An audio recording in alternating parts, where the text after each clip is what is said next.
مرحبا بكم. اليوم نقدم طريقة عمل شاورما الدجاج على الطريقة الشامية، نتمنى تعجبكم.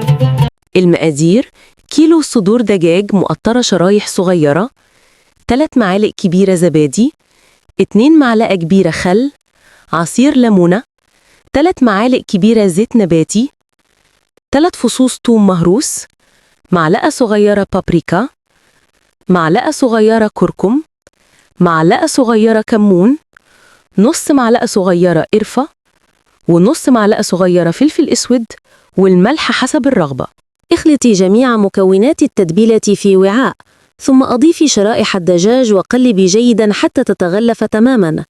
غطي الوعاء واتركيه في الثلاجة لمدة 4 ساعات، ويفضل ليلة كاملة.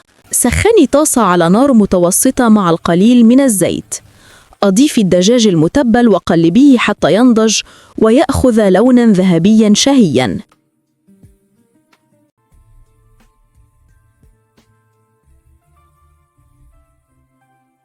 الآن صينية الشاورما جاهزة للتقديم، شهية طيبة.